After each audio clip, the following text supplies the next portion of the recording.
الحديث الحديث محمد الله محمد وعاليه وقال الله تعالى في كتابه الكريم أعوذ بالله من الشيطان الرجيم بسم الله الرحمن الرحيم ولا تكونوا لمن يقتل في سبيل الله أموات بل أحياء ولكن لا تشعرون صدق الله العظيم. Hamba Allah yang berbahagia, sama kita hormati, kita muliakan Ketua Masjid Raya Ubudiyah serta perangkat dan jajaran. Kita hormati, kita muliakan jemaah yang hadir, anak bunda yang bisa menghadirkan diri pada malam hari ini untuk qiyamul lail. Semoga kita semua diberkahi Allah Subhanahu wa taala. Amin ya rabbal alamin. Malam hari ini temanya di IKMI Kota Pekanbaru, doa orang yang telah meninggal orang tuanya. Artinya amalan seorang anak yang telah meninggal orang tuanya. Jadi apa amalan yang kita lakukan kalau orang tua kita telah meninggal dunia? Ibu bapak yang saya hormati, yang dimuliakan Allah, di antara kita mungkin ada harapan kita bergembira bersama mereka karena mereka masih hidup, dan kedua orang tua kita masih bersama dengan kita. Apalagi Idul Fitri akan datang. Tapi ada di antara kita hajat kita pengen duduk bersama mereka, pengen bercerita bersama mereka mak dan ayah. Tapi ada di antara kita mak dan ayah kita telah meninggal dunia.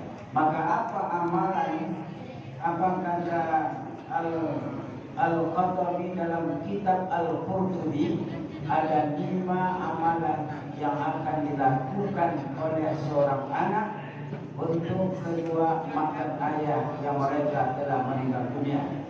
Yang pertama, dari dalil hadis, datang seseorang kepada seorang sahabat Nabi dari Bani Salamah, datang kepada Rasul sallallahu alaihi wasallam mempertanyakan ini. Apa yang ditanyakannya? Mak dan ayahnya telah meninggal dunia, apa yang mesti harus aku buat bagi mereka ya Rasulullah? Jadi ini tandanya bahwa Nabi itu orangnya bersahaja. Meskipun dia seorang pimpinan dalam Islam, meskipun dia seorang komando dalam berperang, meskipun dia seorang petinggi dalam ketinggiannya, meskipun dia seorang yang dikatakan utusan Allah, tapi dia juga menerima orang yang datang. Jadi bukan ekstrim Rasul, bukan yang dipilih-pilihnya siapa yang datang, siapa yang berduit, siapa yang mau, siapa yang terpandang dia terima, tidak. Itulah bedanya kita. Kalau kita kan sebelum pemilu ada serangan pajak, setelah pemilu serangan jantung namanya. Termahal semua. Itu semalam, sekarang tidak ada murah semuanya. Bapak Ibu yang saya hormati, yang dimuliakan Allah. Apa yang pertama kata Nabi sallallahu alaihi wasallam, jika mak dan ayah kita telah meninggal dunia, doa, maka doakanlah mereka. Ini tugas kita Bapak Ibu. Tugas kita, doakanlah mereka. Doanya sederhana. Kata Sayyidina Ali bin Abi Thalib, sekurang-kurangnya setiap sholat wajib kita doakan mak dan ayah kita. Kita doakan yang telah meninggal, doakan mereka. Yang masih hidup, doakan mereka. Karena kenapa didoakan? Doaul walidi waladaihi kadoaul nabi li ummati. Karena mereka dulu telah mendoakan kita sebagai orang tua, kita sebagai anak didoakan oleh mereka. Tapi kita tidak tahu kapan mereka berdoa. Tapi setiap sholat wajib mereka doakan. Makanya kita pandai bukan karena pintar kita sebagai anak, kita berhasil bukan karena kreativitas kita, tapi ada doa yang kita nggak tahu. Doa itu adalah doanya orang tua kepada anak-anaknya, bagaikan doa Nabi kepada umatnya. Itulah mustajabnya doa mereka kepada Allah. Siapa yang didoakan kita? kita yang telah disucikan dengan kebersihan syariat Islam, dijaga, dirawat, dipelihara oleh mak dan ayah kita, maka ketika mereka telah tiada, tak berani kita mendoakan mereka. Maka kata Sayyidina Ali, sekurang paling minimnya doakan mereka, baik telah meninggal atau masih hidup, 5 kali sehari semalam. Kalau tidak, maka termasuk kita peluang orang yang durhaka kepada mak dan ayah. Maka siapkan doa itu. Maka tadi Pak Imam kita langsung doa, dipimpin doa, dan ada doa diselipkan doa mak dan ayah. Satu tugas kita yang terpenting, doakanlah mereka. Kalau mereka telah meninggal dunia, doakan, minta ampunkan kepada Allah salah dan dosa mereka. Ini poin yang pertama, doakan mereka, baik yang telah meninggal dunia atau yang masih hidup. Jemaah yang dimuliakan Allah Subhanahu wa taala, ada doa anak yang tertolak. Siapakah mereka? Dalam riwayat yang lain, doa anak yang tertolak kepada Allah enggak sampai kepada mak dan ayahnya. Yang pertama, anak yang mensyirikatkan Allah Subhanahu wa taala. Ini tertolak doanya Bapak Ibu. Maka kita bimbing mereka, kita jaga akidah mereka, kita pelihara mereka masih berada dalam lingkungan ahli sunnah wal jamaah. Jangan sampai terpengaruh dengan liberal, jangan sampai terpengaruh dari kemusyrikan. Maka jaga, rawat mereka, maka akan berpengaruh Bapak Ibu. Doa mereka akan tertolak karena kesyirikannya kepada Allah Subhanahu wa taala. Siapa doa anak yang tertolak nanti dalam riwayat itu? Anak yang memutuskan tali silaturahim. Tali silaturahim terhadap kawannya, tali silaturahim mak dan ayahnya semasa hidupnya, tali silaturahim dengan saudaranya, diputuskannya. Doa ini tidak akan sampai kepada mak dan ayahnya. Yang ketiga adalah doa anak yang tidak akan sampai kepada mak dan ayahnya, doa orang yang fasik dan berdosa besar. Ini salah satu yang mesti harus kita jaga mereka. Kita jaga pendidikan mereka, kita jaga akidah mereka, supaya mereka, anak-anak kita, tidak berjalan dalam kesyirikan, supaya mereka tidak memutuskan tali persaudaraan, supaya mereka tidak berbuat fasik, berdosa besar. Karena satu asbabnya adalah tertolak doa mereka dan tak sampai kepada mak dan ayahnya. Ibu bapak hamba Allah yang berbahagia, yang kedua tugas orang anak.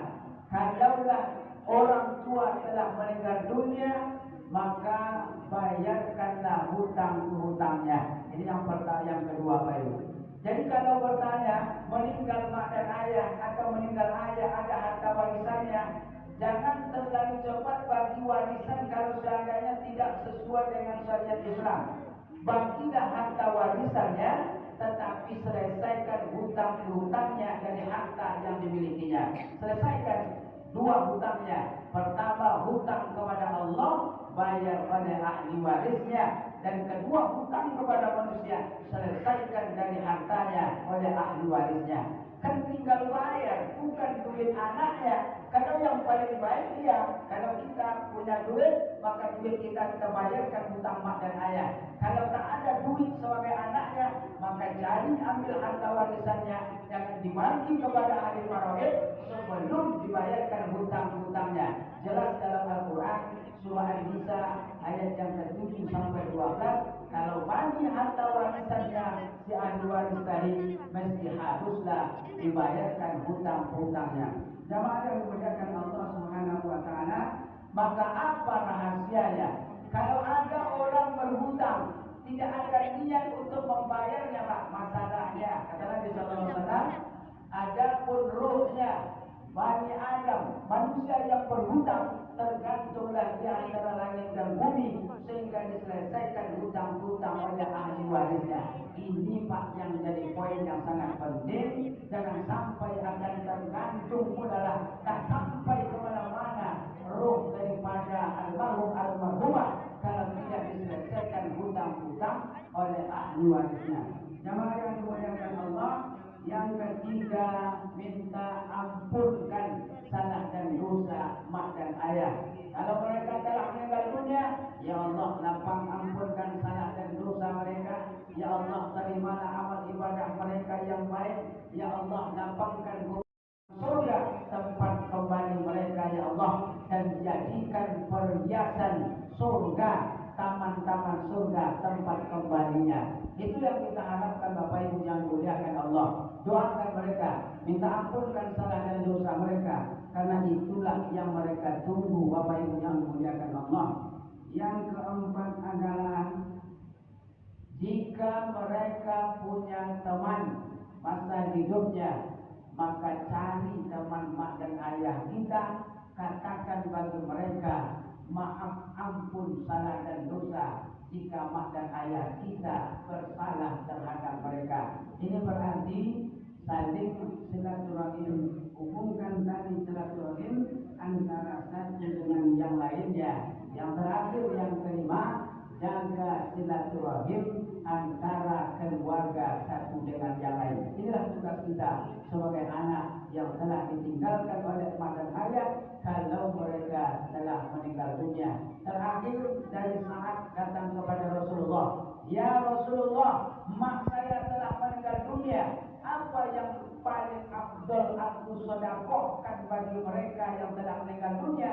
Kata Nabi, al-ma, berikanlah air. Apa makna air? Digalikan sebuah sumurlah di kota Madinah, maka itulah yang sampai kepada maknya yang telah meninggal dunia. Kita pun boleh Bapak Ibu, kalaulah ini masjid raya Ubudiyah, supaya dapat pahala dan mengalir walaupun kita telah tiada, maka bangunkan, carikan tukang sumur bor, kalikan tempat di mana diizinkan oleh pengurus, berlombalah kita mengalirkan air kepada orang lain, karena itulah pahala yang tetap mengalir kepada orang yang kita ajarkan, kepada amak yang telah meninggal dunia, kepada ayah yang telah tiada, bahkan kepada kita yang membuat kebaikan sampai apa yang kita buat.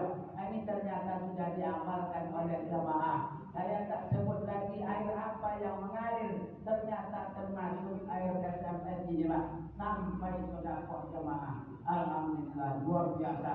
Saya tengok di depan saya SMS, di belakang kardusnya banyak pula SMS rupanya. Tapi kalau SMS yang ini bukan senang melihat orang susah dibakar kan? Ya kadang-kadang macam-macam makna SMS ini Pak. Senang melihat orang susah, susah melihat orang senang. Tapi jamaah Ubudiyah ini tidak usah, artinya nggak jauh dengan apa yang saya sampaikan tadi. Tidak ya, alhamdulillah. Ini tausiah kita malam hari ini. Semoga bermanfaat dan semoga mak dan ayah kita yang telah meninggal dunia Allah lapangkan kubur